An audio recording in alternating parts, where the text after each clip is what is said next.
meditando na palavra, esses versículos de Salmo 104 realmente mexeram comigo assim. Na verdade, o Salmo todo ele é muito incrível, mas esses versículos do 24 ao 35, eles são assim muito tocantes, né? Senhor, que variedade de coisas criaste. Eu estava pensando, por que a gente não fala tanto assim sobre Deus como Criador nos nossos cultos, né? A gente não fala muito disso. Se você for colocar num ranking de assuntos que a gente aborda mais, a gente aborda muito mais aquilo que está relacionado com o caráter do cristão. A gente fala muito da graça de Deus e da salvação em Jesus Cristo, e isso, claro, que é o assunto que deve ocupar a maior parte da nossa doxologia, do nosso ensino, da nossa adoração, enfim. Mas Deus como Criador é um assunto que ganhou uma cor nova para mim nessa semana, nesse estudo. E justamente porque eu fiquei reparando em quando é que a gente fala mais sobre criação. É quando a gente está com as crianças, né? A gente fala muito para as crianças, Deus fez todas as coisas. E parece que isso é uma indagação do coração mais puro, mais infantil. Como que as coisas vieram a existir? Da onde que eu vim? Para onde que eu vou? E assim, como que as coisas vieram a existir mesmo? Assim, quem fez a árvore? Por que a árvore é assim? Quem fez o mundo? O que é o sol? Todas essas perguntas, nós já obtivemos resposta lá atrás. E eu diria que mais de um tipo de resposta, porque a gente recebeu uma resposta bíblica, teológica, na nossa formação cristã. A maioria de nós aqui tem algum tipo de formação cristã. E a gente recebeu uma resposta secular também. Uma resposta materialista, digamos assim. Parece que elas não conversam muito. E a gente tem um duplo pensamento a respeito disso, né? A gente faz uma análise científica para passar nas provas. A gente dá uma resposta até evolucionista em muitos sentidos. E a gente dá uma resposta bíblica quando os nossos filhos nos perguntam. E isso não é uma questão tão fácil de conciliar quanto parece. Exige muita humildade e muitos não sei. E não sei é uma coisa que o crente não gosta de falar. Mas não sei é uma resposta muito digna quando você não sabe, né? Para algumas coisas essa noite, eu acho que a gente vai ter que dizer não sei, não consigo explicar. Mas a maior parte delas a gente consegue entender pela Escritura. Como vocês devem ter visto, né, a gente tem os nossos amigos aqui nos visitando e a gente está fazendo um estudo sistemático da Escritura, que a gente está seguindo o Teologia Sistemática ao Alcance de Todos, do Wayne Grudem, por aqui popularmente conhecido como Tio Grudinho, né? Que tem sido uma forma da gente se aproximar outra vez daqueles assuntos básicos da palavra, que não são tão básicos assim. A gente percebe que a gente não conhece eles em dimensão e em profundidade suficiente. Uma dessas coisas é a criação, que é o assunto dessa semana. A gente crê de forma rasa em Deus como nosso Criador. Vocês já pararam para pensar? A gente não leva isso muito para a profundidade do coração, justamente por causa desse conflito, essa tensão que existe entre a mentalidade reinante do nosso tempo, que é essencialmente materialista, ou seja, as coisas vieram de coisas que estavam antes delas, e nada vem do nada, nada se cria, tudo se transforma. Mas a verdade é que a gente quer responder essa noite como Deus criou todas as coisas e por que Ele criou todas as coisas. E uma terceira pergunta é, por que nós devemos louvar ao Senhor como nosso Criador? Primeira coisa, como Deus criou o mundo? A Bíblia nos revela tudo o que nós precisamos saber sobre como Deus criou o mundo. Uma coisa que a gente repete sempre aqui, a suficiência da Escritura. Aquilo que a Escritura nos revela é suficiente para nós entendermos como Deus criou o mundo. E o primeiro fato que a Bíblia diz a respeito da criação é justamente isso. Não havia nada, mas Deus era. E é um era que nem faz sentido a gente dizer assim, porque, faz sentido, era, o Deus é. Antes, Deus é. Não dá para conjugar isso com muita facilidade. Porque antes que as coisas fossem feitas, Deus é em plenitude e completude. Brotou no coração de Deus de alguma forma, e da relação dele com a Trindade, o desejo de criar todas as coisas. Como ele fez isso? Do nada. Antes que Deus criasse, nada havia.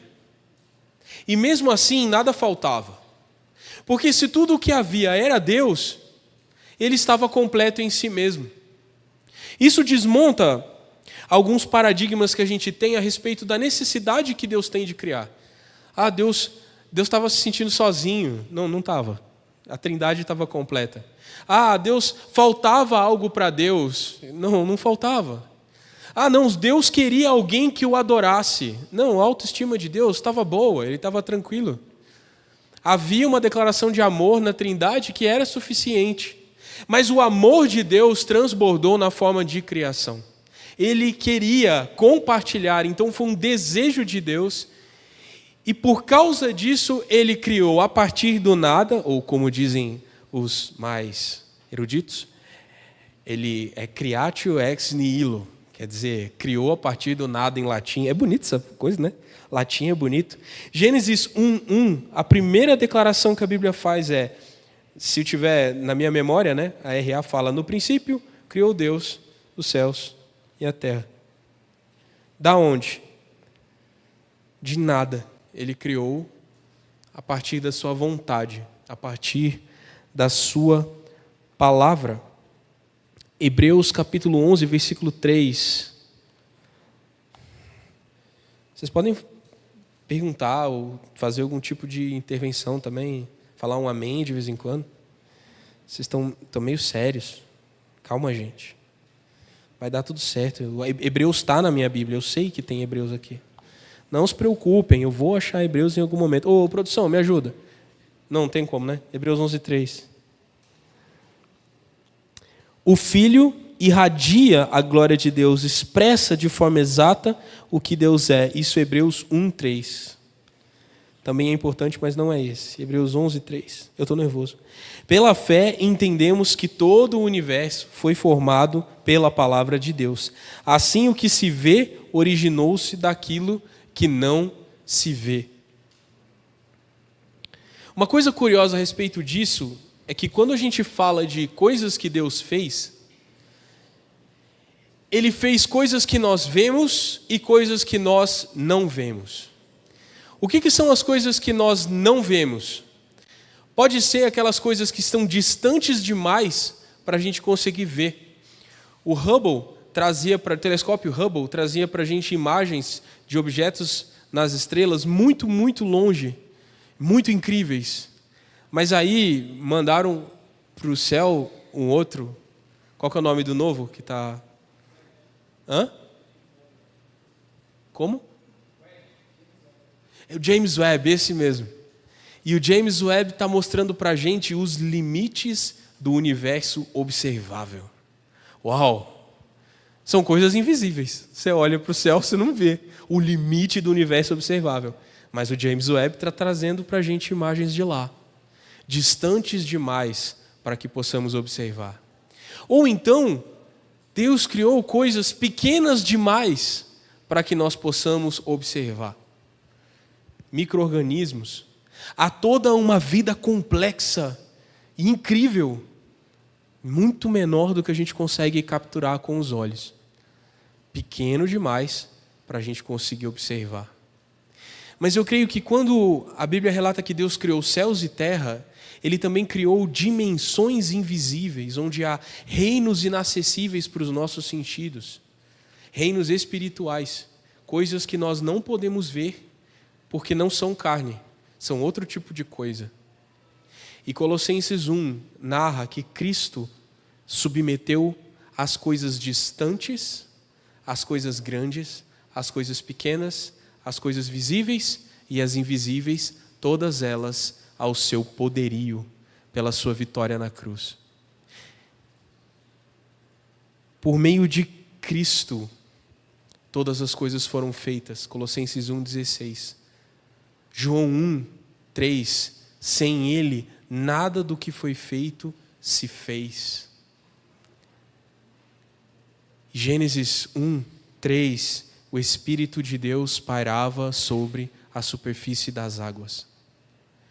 Esses últimos versículos mostram que a Trindade se envolveu no trabalho de criação. Deus Pai, Deus Espírito e tudo sendo feito por meio do Filho. Nós estávamos na semana passada falando sobre a Trindade, falando sobre esse elo incrível que existe entre os três que são um e o um que é três. Agora, quando a gente avança para essa ideia da criação que Deus executou, não foi trabalho de um só. Não é o trabalho do Pai criar, é o trabalho da Trindade, porque todas as coisas foram feitas por meio da palavra. E João 1 diz que a palavra é o veículo, é a maneira como o Logos de Deus estabelece a criação. As leis de Deus, a glória da palavra de Deus faz as coisas que não existiam passarem a existir. Então é por meio de Cristo que Deus Pai cria, mas a gente vê o Espírito soprando na criação. E tem um verso muito bonito em Salmo 104, que acho que vocês não repararam. Salmo 104, o versículo... Aqui, ó. O versículo... Eu pintei o versículo 30. Quando sopras teu fôlego. Aqui fôlego é o Espírito. Quando sopras teu Espírito. É a mesma palavra para sopro, Espírito, vento. Quando sopras teu fôlego, novos seres são gerados. Salmo 104:30 fala isso. Cara, que coisa incrível! Quando Deus sopra, novos seres são gerados. Por que Deus envolveu a Trindade nesse trabalho? Porque Ele queria amar mais do que só a Trindade. Deus criou a criação para se deleitar nela. O versículo...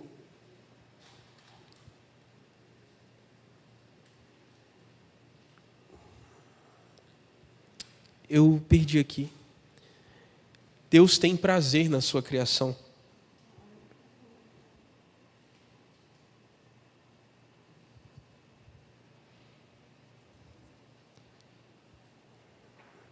Aqui, ó. Que a glória do Senhor permaneça para sempre. O Senhor tem prazer em tudo que criou. Deus tem prazer naquilo que Ele fez. É difícil a gente entender as motivações de Deus para Ele quebrar a eternidade, digamos assim, e criar o tempo e passar a ter a responsabilidade de cuidar dessas criaturas que antes Ele não tinha, né?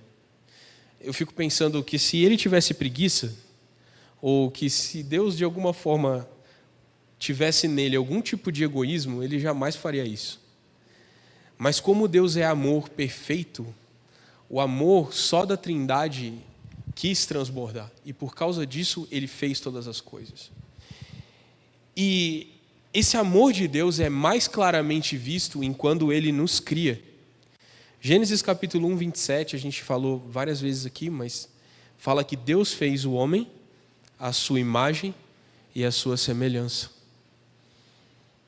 Deus desejou compartilhar o seu amor, a sua glória, de certa forma, a manifestação da sua glória, com um ser semelhante a Ele.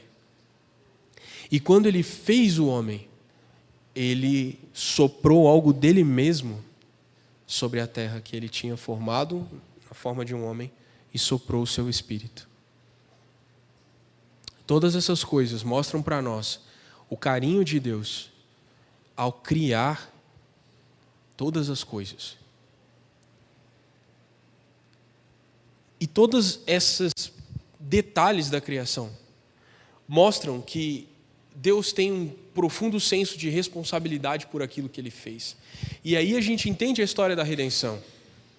Deus não podia deixar que a criação que Ele fez com tanto amor se mantivesse para sempre afastada dEle. Então, Cristo se torna o nosso caminho para Deus.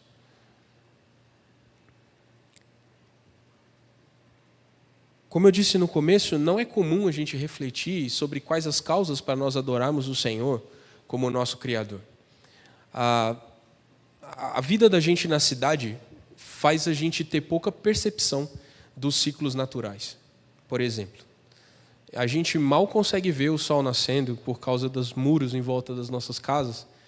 A gente não consegue ver o sol se pondo por causa da muralha de prédios em volta de nós. A gente não consegue contemplar as estrelas do céu por causa da poluição luminosa na qual Brasília é tão abundante. A gente não consegue sentir a chuva porque a gente se abriga rapidamente debaixo de alguma coisa. A gente não consegue sentir nem os ciclos naturais, porque a gente está sempre domesticando a criação para que ela nos sirva, né? Desde a queda, a gente tem uma relação abusiva com a criação, sempre impedindo que os ciclos naturais nos afetem. Se a gente sente uma dor de cabeça, a gente toma um remédio. Eu estou tomando pastilha para dor de garganta, para não sentir que a minha garganta está doendo. A dor me lembra da fraqueza da minha carne, lembra dos limites que Deus me impôs, mas eu consigo tentar burlá-los por meio de medicamentos, por meio de comportamentos, por meio dos lugares em que a gente mora. E essa falta de contato com a criação leva a gente a uma vida materialista demais, uma vida que ignora que Deus não só criou todas as coisas, como Ele sustenta todas as coisas pela palavra do seu poder. Hebreus também fala isso, Hebreus 1. Deus, por meio de Cristo, sustenta todas as coisas com a palavra do seu poder. Existe um fator que a gente ignora. Se Deus não quisesse nos criar, nada existiria. Nós não existiríamos. A não existência é uma coisa que a gente teme muito.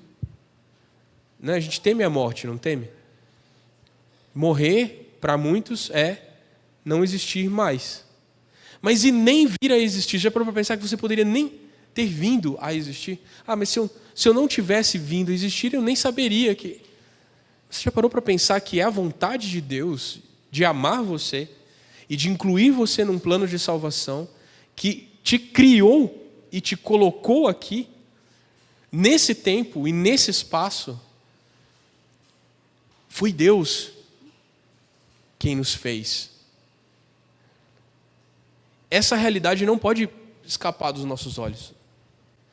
Eu acho que a gente é muito ousado de levantar de manhã e não agradecer a Deus pela vida.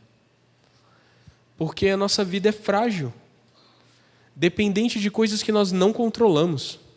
Eu não controlo a concentração de oxigênio na atmosfera dentro do meu quarto. Consigo controlar? Não. Consigo controlar? Não. Eu consigo controlar a temperatura, mais ou menos, com ar-condicionado, ventilador, sei lá. Mas eu não consigo controlar a composição dos gases da atmosfera da minha casa. Se alguma coisa se alterar, eu posso sufocar. Essas coisas são sustentadas pela fidelidade de Deus. E pelo fato de que Ele nos ama e Ele não altera as regras do jogo. Ele nos criou e nos sustenta. Sabe aquela pessoa que é mais rebelde contra Deus, que é mais maldizente, que não só nega a existência dele, como também o humilha com as palavras e ações? É Deus quem sustenta esse ateu para que ele permaneça vivo, para continuar falando o que fala e fazendo o que faz. Sabe você, com seu coração duro, chateado com Deus porque Ele não te deu o que você queria, e aí você faz uma oração mal criada? Então, é Deus quem garante que você continua respirando para orar malcriadamente mais uma vez. Sabe quando você como cristão, é um ateu prático e vive como se Deus não existisse, só se lembra do Senhor quando entra na porta da casa de Deus. Mas fora dela, você é um hipócrita. É Deus quem te sustenta, para que você tenha a oportunidade de abandonar a sua velha vida e se converter de fato. É Deus quem nos sustenta enquanto nós estamos rebeldes contra Ele, até que a gente acorde e desperte para o fato de que a nossa vida está nas mãos dEle e que Ele nos fez e dEle somos. E que longe dEle nenhuma vida encontra propósito.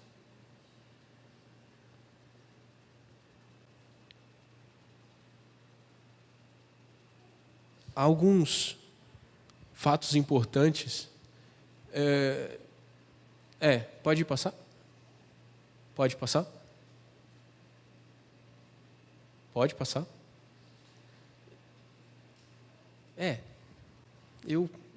Eu quebrei o script, né, Pandão?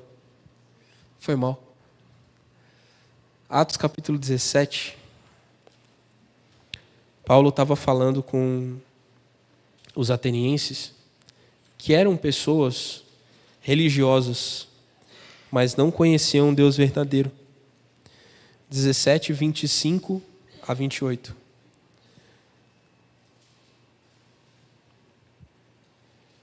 Vou começar do 25. Ele é o Deus que fez o mundo e tudo que nele há. Uma vez que é Senhor dos céus e da terra, não habita em templos feitos por homens, e não é servido por mãos humanas, pois não necessita de coisa alguma. Ele mesmo dá vida e fôlego a tudo e supre cada necessidade.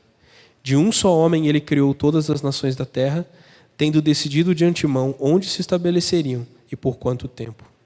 Seu propósito era que as nações buscassem a Deus e, tateando, talvez viessem a encontrá-lo, embora ele não esteja longe de nenhum de nós.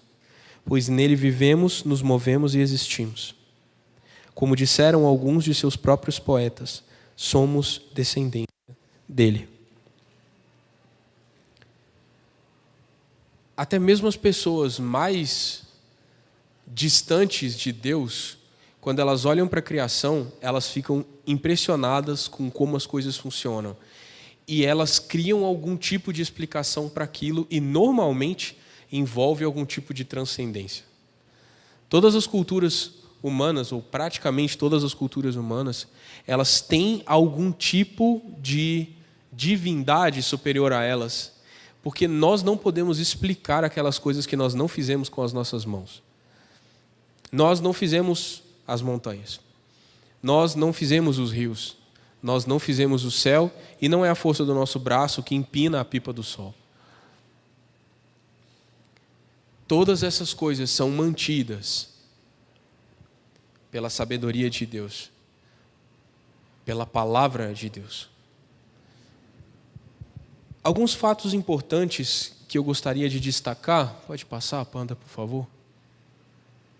São pensamentos importantes. Esse aqui, eu vou vir aqui para o ladinho para não atrapalhar vocês. Esse aqui é um modelo correto de como a gente entende a relação entre Deus e a criação. Como a Bíblia revela que o relacionamento entre Deus e a criação é: Deus está acima da criação, mas Ele se relaciona com ela. A gente vai ter duas palavras aqui que são palavras difíceis, né? Transcendente. O que é transcendente? Deus é transcendente em relação à criação. Quer dizer que Ele não faz parte da criação. Ele está fora dela. Certo? Deus está fora da criação. Como Ele criou do nada, Ele não faz parte da matéria do qual as coisas foram feitas. Ele não é limitado pela criação. Ele não está submetido às leis da criação. E essa é uma das explicações de por que a ciência humana, que está limitado à capacidade humana de entender, imaginar, compreender, explicar e testar, dificilmente chegará à conclusão da existência ou não de Deus. Porque Deus não está submetido às leis que a ciência pretende explicar. Não temos ferramenta para entender a existência de Deus fora daquilo que Ele revela na palavra. Compreende? A gente não sabe para onde olhar. Para onde que eu vou olhar? Deus nos fala, olha para o homem, eu fiz o homem, eu coloquei nele a minha imagem e semelhança. Aí a ciência diz, não, o homem não basta. Aí você fala, então olhe para a criação. Aí, não, a criação não basta.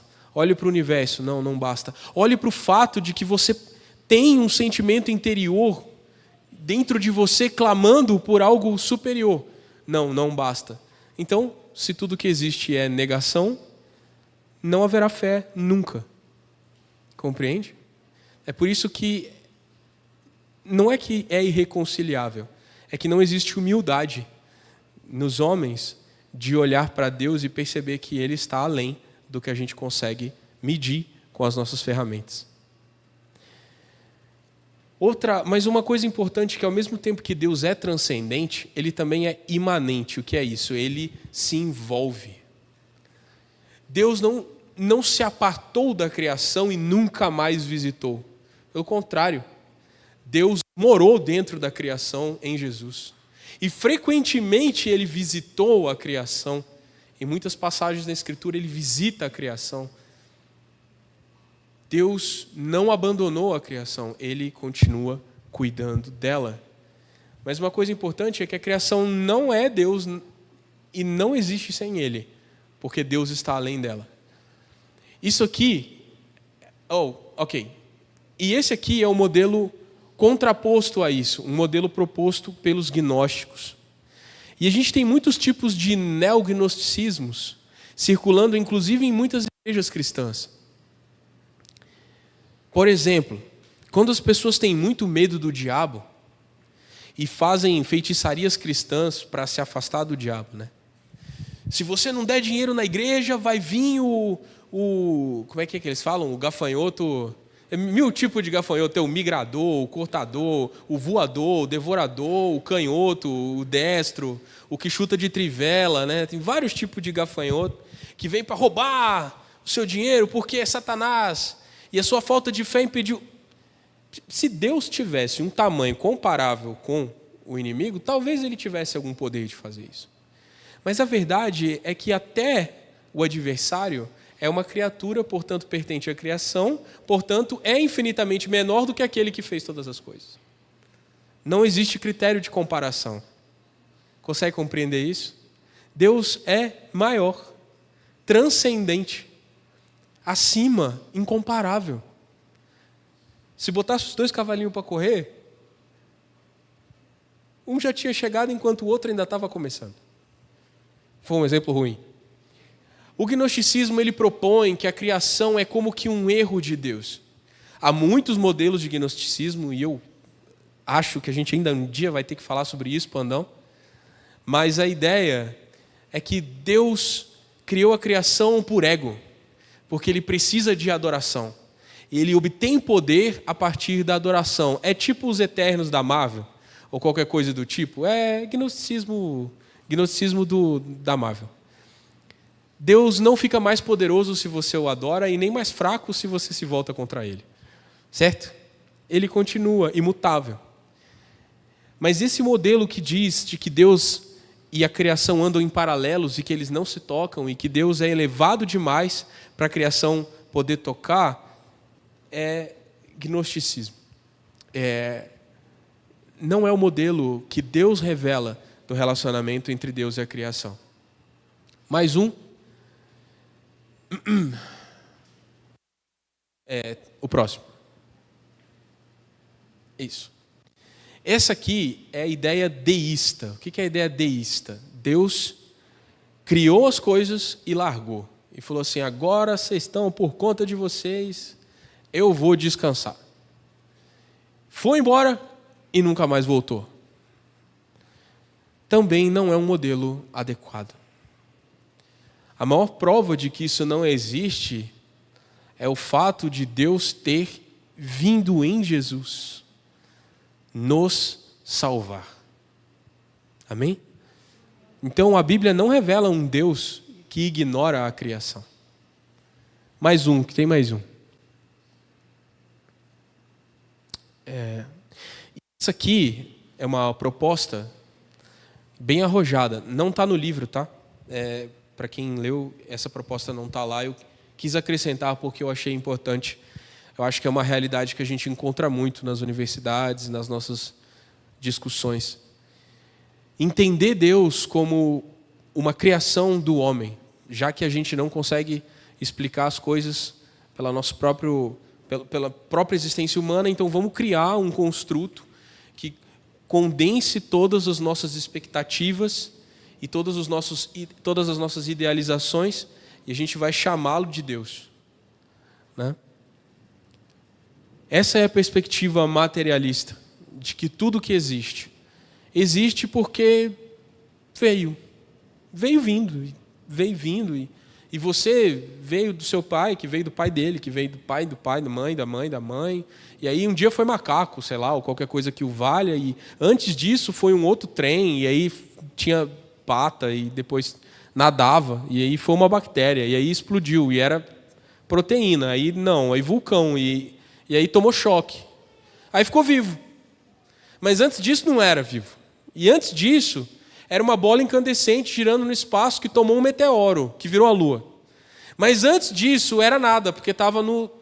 não sei o que tinha antes. A gente consegue teorizar a existência do universo até a grande explosão. Mas antes disso, tudo estava e não era ao mesmo tempo. Assim, não quero desmerecer as explicações dos homens da ciência. Eles têm razões para crer em suas coisas e estudam muito para isso. Mas também é preciso certa fé para compreender que esse modelo é inequívoco. E entre fé e fé, nós temos preferido a fé que diz que Deus nos criou como somos por uma razão especial e que Ele fez todas as coisas com um propósito. Isso nos dá esperança. Porque o caos não pode dar esperança.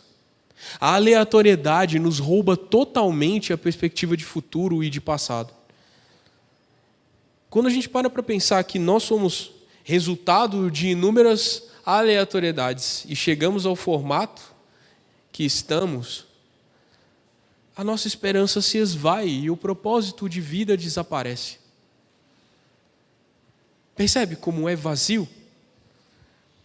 Lá no fundo, todos nós sabemos, lá no fundo, você não pode negar que existe em você uma busca e uma ansiedade por algo maior do que você, que dê sentido e propósito para a sua existência. E não é só você que sente isso. Todos os seus amigos sentem isso, mesmo que eles não admitam. Todas as pessoas que te veem, que te ouvem, sentem isso, mesmo que elas não admitam. Todo homem, por mais certo que esteja de seus pressupostos, quando ele deita no travesseiro à noite, ele questiona se vale a pena investir numa vida baseada na aleatoriedade de não ter vindo de Deus e de não partir de volta para Ele. Eu duvido que exista uma pessoa completamente resolvida em não ter sido criado por Deus. Todos nós, todos eles. E é por isso que nós precisamos ter uma fé sólida em Deus como nosso Criador e falar disso com certeza e com orgulho também. Vão chamar a gente de esquisito.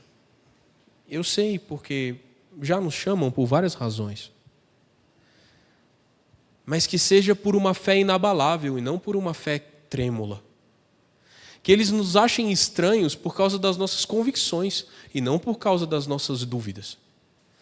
Que eles nos achem esquisitos pelas nossas coerências absolutas e não pelo fato da gente falar uma coisa e fazer algo diferente daquilo.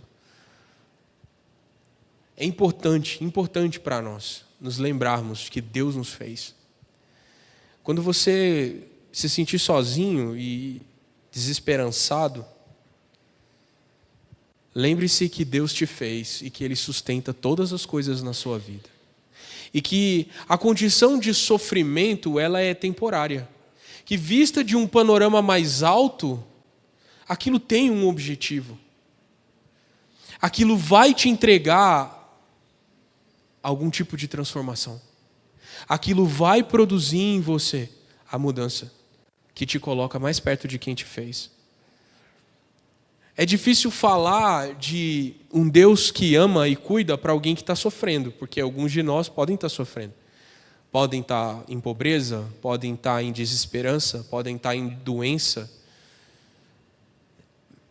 Mesmo nessas coisas, Deus nos ama e Ele nos sustenta com a palavra do seu poder.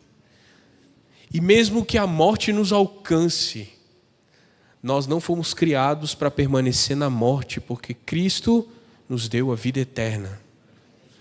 E aí, eu tenho essa esperança de que um dia nós estaremos do lado de lá da cortina da criação e a gente vai conseguir olhar as engrenagens do mundo. A gente vai conseguir compreender os mecanismos invisíveis que sustentam as coisas. E se o nosso louvor hoje, quando a nossa compreensão não é completa, já é um louvor, Andrei, está te chamando. O nosso louvor, que ainda não é de um conhecimento completo, a gente já tem desejo de louvar. Imagina como será o nosso louvor quando nós estivermos finalmente entendendo Deus, com a nossa mente e o nosso coração transformados para compreender a vontade de Deus. Então, isso, não se preocupe se agora você não entende tudo. Continue caminhando na direção do Senhor, até que o dia da glória chegue e nós sejamos capazes de ver as dimensões de Deus que nós ainda não podemos ver. Fica aqui a recomendação para vocês de, quando voltarem para casa, eu sempre gosto de dar alguma coisa para vocês fazerem, né? Para vocês não... Mas durante a semana e amanhã, leiam esse salmo especificamente, o Salmo 104, todo ele. E vocês vão ver quanta glória, quanta preciosidade tem em um homem que talvez nunca tenha tido a altura científica que nós temos de compreender as leis universais, mas ele, de observar a criação, ele viu. Tudo depende de Deus. Tudo depende de Deus. Os animais recebem da mão de Deus o seu alimento. E se Deus cuida assim daqueles que Ele fez do nada, quanto mais Ele cuidará daqueles que Ele fez à sua própria imagem, nos quais Ele soprou o seu Espírito. Amém? Era isso que eu queria dividir com vocês essa noite. É?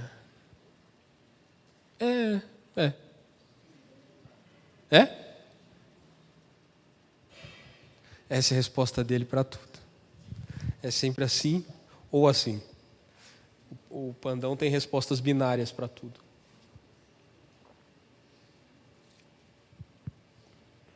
A gente tem um tempinho ainda, Bruno? A gente tem um hábito aqui nas nossas reuniões, que é o hábito de falar o que a gente entendeu para as pessoas que estão em volta da gente e também, com isso, poder se edificar mutuamente. A gente chama isso de compartilhar. E isso faz a gente crescer muito, porque às vezes o que eu tenho de dúvida, a outra pessoa entendeu, e aí a gente se edifica mutuamente. Então, acho que a gente podia fazer isso, né? É um jeito estranho de terminar um culto, mas é o nosso jeito estranho de terminar o culto. Então, queria que vocês, do lado de cá, se levantassem para vir falar com o pessoal do lado de cá, o pessoal do lado de cá se levantasse para vir cumprimentar o pessoal daqui, vocês conheçam os nossos visitantes, e aí vocês façam um grupinho de 3 ou 4 pessoas e vamos trocar uma ideia sobre esse assunto que a gente falou hoje à noite. Eu já estou de pé, eu já fui o primeiro.